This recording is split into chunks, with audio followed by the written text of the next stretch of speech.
sangat setuju ya. Siapkan gugatan, siapkan tuntutan, siapkan data-data dan maju ke pengadilan. Salah satunya ya gugatan terhadap ijazah palsu. Itu juga penting ya.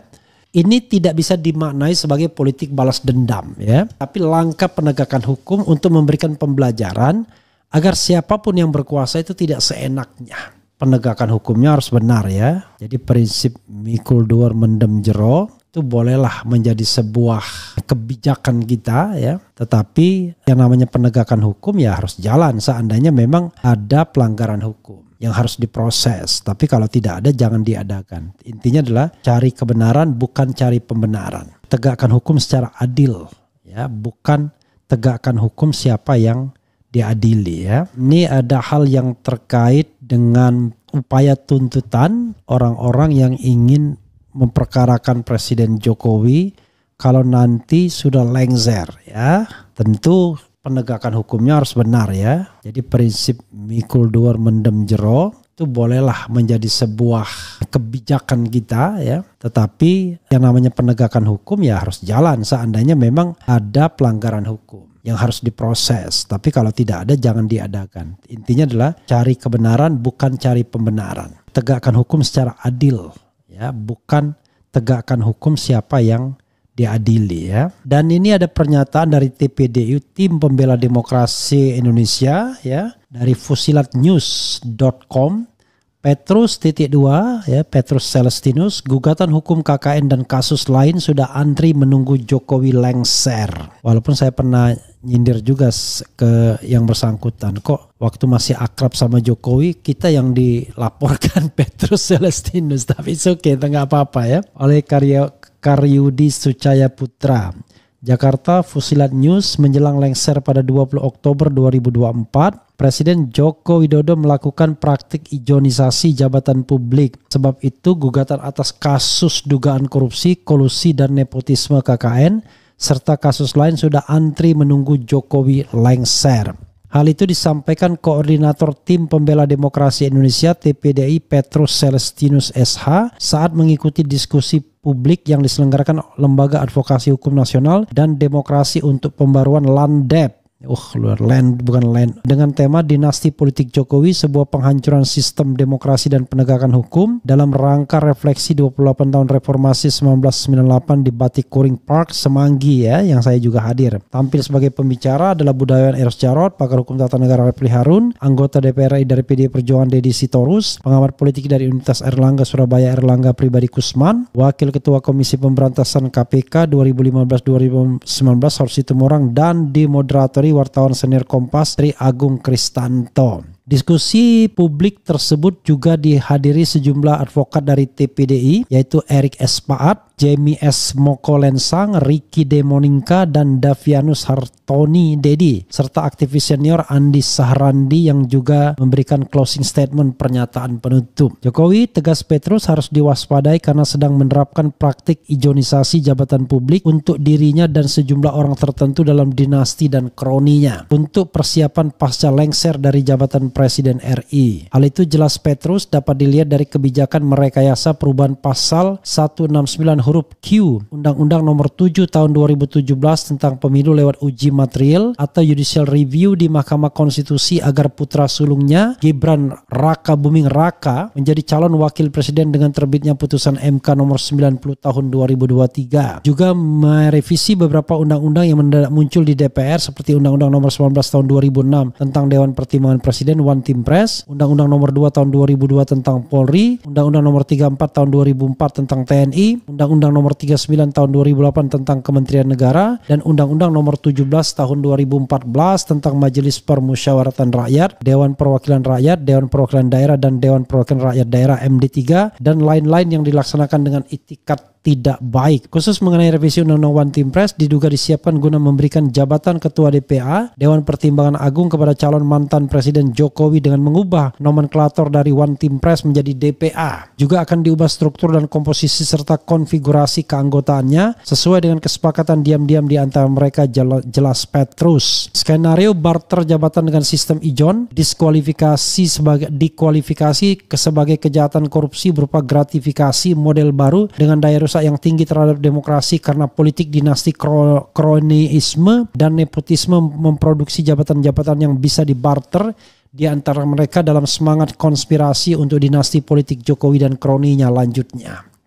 Itulah kata Petrus yang disebutkan kejahatan korupsi berupa gratifikasi karena Jokowi diduga memperdagangkan pengaruh kekuasaannya dengan imbalan jabatan untuk dirinya dan dinastinya serta kroni-kroninya manakala Prabowo dan Gibran terpilih dan dilantik sebagai presiden dan wakil presiden 2024-2029. Dengan demikian, kata Petrus, sejumlah jabatan publik akan diberikan untuk mengamankan jabatan-jabatan yang lahir dari praktik dinasti politik serta KKN.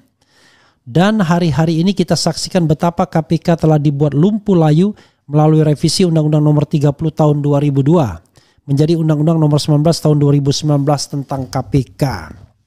Akibatnya, tutur Petrus, KPK menjadi mandul, fungsi KPK untuk koordinasi, supervisi, dan monitor tidak berjalan akibat ego sektoral yang diciptakan melalui intervensi kekuasaan, dan revisi Undang-Undang KPK pada 2019 dengan menempatkan posisi KPK dalam rumpun kekuasaan eksekutif. Konsekuensinya, KPK kehilangan independensi dan posisi sebagai lembaga superbody, sehingga kini KPK dipastikan hanya sekadar menjadi alat pemukul bagi kekuasaan untuk memberangus orang-orang yang sedang tidak disukai atas nama pemberantasan korupsi.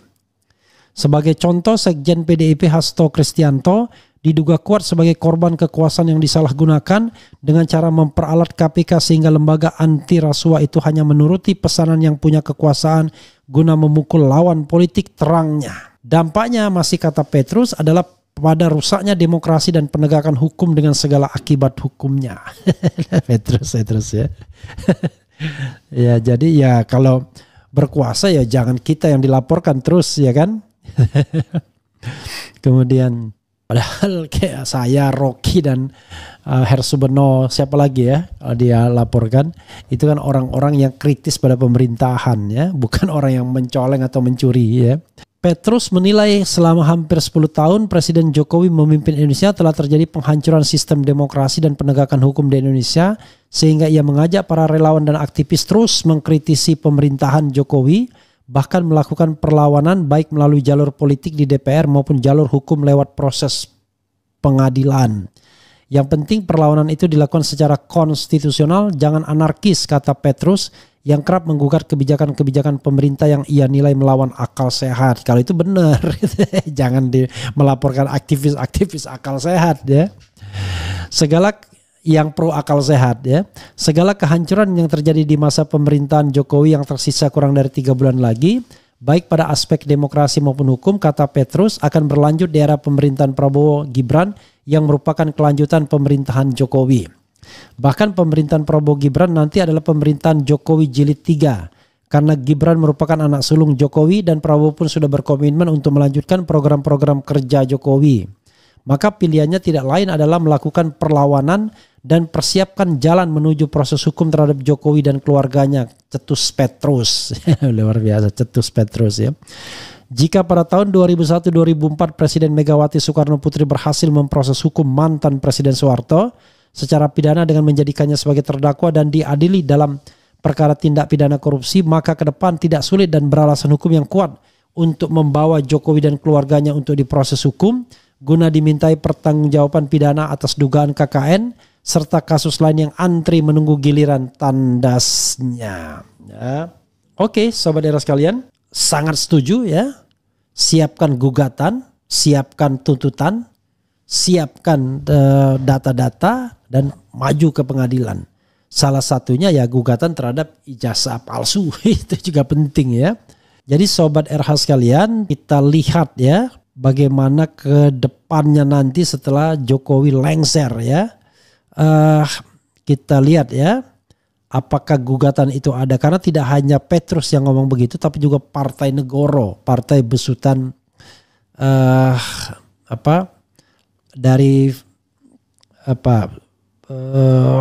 siapa Faisal Assegaf ya. Jadi dia juga menyebut hal demikian untuk menggugat Jokowi kalau seandainya nanti sudah lengser ya. Jadi Ini tidak bisa dimaknai sebagai politik balas dendam ya, tapi langkah penegakan hukum untuk memberikan pembelajaran agar siapapun yang berkuasa itu tidak seenaknya. Ya, tidak seenaknya bahwa kalau Anda berkuasa Anda boleh semau-maunya. Bikin rekayasa, bikin aturan ya, kemudian menyandra orang dengan kasus-kasus hukum dan lain sebagainya. Dan secara orang Indonesia senang semua duit, senang semua kekuasaan dan lain sebagainya ya. Karena itu ini adalah konsekuensi bernegara yang benar. Kalau memang ada pertanggungjawaban hukum ya tanggung jawab. Tapi kalau memang tidak ada ya tidak boleh dibuat-buat. Intinya adalah penegakan hukumnya harus benar dan adil. Oke. Coba kita bacakan komentar Sobat RH sekalian ya. Masih ada nggak yang bilang sakit hati dan lain sebagainya? Nggak ada kaitannya sakit hati apa-apa ya. Kita bicara tentang bernegara yang benar dan bermartabat ya. Pemburu kecebong, dosa besar Wiwi telah mengobrol IKN ke investor asing hingga 190 tahun dan memperpanjang kontrak Freeport hingga 2061 ya. Almarhum Pak Rizal Ramli pernah menentang proyek listrik 35.000 megawatt. Itu akan merugikan negara, tapi beliau dipecat oleh Wiwi dan sekarang terbukti ucapan almarhum Pak Rizal Ramli terbukti benar. Dugaan keras saya bahwa Jokowi bersama Mahfud MD adalah otak di balik skenario pembantaian 6 laskar FPI karena aneh mereka malah pasang badan untuk polisi, tidak peduli mereka harus dihukum pembunuhan berencana. I don't know exactly ya. Saya juga merasa heran ketika Pak Mahfud pasang badan ya. Pemburu kecebong lagi, IKN diobrol 190 tahun, kontrak Freeport diperpanjang hingga 2061, 5 juta ton nikel diselundupkan ke Cina, ya 5,6 kalau tidak salah. Dan ini melibatkan lingkar istana ya. Konon katanya begitu kata Faisal Basri, 90% seluruh tambang nikel di Indonesia telah dikuasai Cina, buyback Indosat hanya janji palsu. Apakah Pak Refli Harun membuka ya oke, itu. Jadi saya jarang ya saya beracara paling di Mahkamah Konstitusi itu pun kalau ada kasus ya. Kemudian pemburu kecebong, korupsi bansos era COVID-19 100T, korupsi Surya Drama alias Apeng senilai 104 triliun, korupsi Indosurya 106 triliun, korupsi BLBI 138 triliun, korupsi Timah 271 triliun, 300 triliun Timah ini ya. Pencucian uang Kemenku 409 triliun. Luar biasa pemburu kecebong nih God. Tangkap dan penjarakan itu pengguna ijazah palsu. Kasus pelanggaran HAM di rezim Wiwi seperti kasus pembantaian KM50, kasus pembunuhan Brigadir J dan korban tragedi Kanjuruhan hingga kini tidak mendapat keadilan. Jokowi harus dan wajib diadili jika memang negara ini masih negara hukum.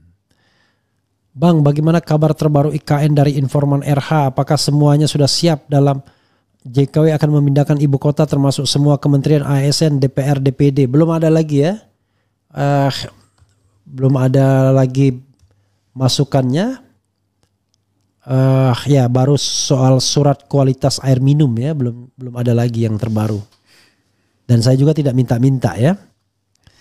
Usut tuntas ijazah palsu. Saya sangat menantikan hal ini. Menurut Bang Refli, yakinkah kejahatan-kejahatan Jokowi ini bisa diungkap setelah lengser dan bisa Jokowi bisa diadili atau hanya dimaafkan? Kalau melihat karakter bangsa kita nggak yakin saya. Apalagi anaknya masih menjadi wakil presiden dan Prabowo kemudian nggak ngerti ya. Karena gini, orang yang suka menegakkan kebenaran dan keadilan itu adalah orang yang memang getol seperti itu. Dan biasanya orang seperti itu bukan pengusaha. Ya orang biasa. Tapi kalau pengusaha yang banyak lika-liku hidupnya, wah nggak ngerti saya ya. Kemudian wajib Jokowi diadili ya. BTW Bang, tolong undang Pak Ihsanuddin Nursi dicecar ya. Bang Ihsanuddin Nursi celakanya dia nggak bisa datang ke sini ya. Kalau jam kerja nggak bisa, kalau jam libur dia nggak mau pergi. Susah jadinya. Yang ada adalah kita suruh ke sana ya. Nah, kalau kita suruh ke sana ya berarti kan peralatan kita nggak bisa ini kan. Ya oke lah, nanti kapan-kapan ya. Kemudian gugat infrastruktur mangkrak dan mubazir bikin utang meroket dan jadi beban rakyat yang berkepanjangan dan rusaknya demokrasi serta konstitusi yang diubah seenaknya ya. Bung Refli, tolong baca komentar saya. Bung Refli, tolong, Jokowi wajib diadili, tidak ada alasan untuk membela Jokowi. Jokowi wajib diadili secara hukum. Iqbal Yulianto. John Bakambu, yang paling parah adalah proyek IKN ini tidak hanya menghancurkan ekonomi tapi juga menghancurkan lingkungan dan tentu juga undang-undang Omnibus Law. Lihat sejarah presiden pensiun, masalah hukum akan menguap. Bang Refli, orang mana? Saya dari Linggau ya, Bapak Ibu saya dari Ogan Komering Ilir ya. Ya saudara sekalian, nanti kita lihat saja ya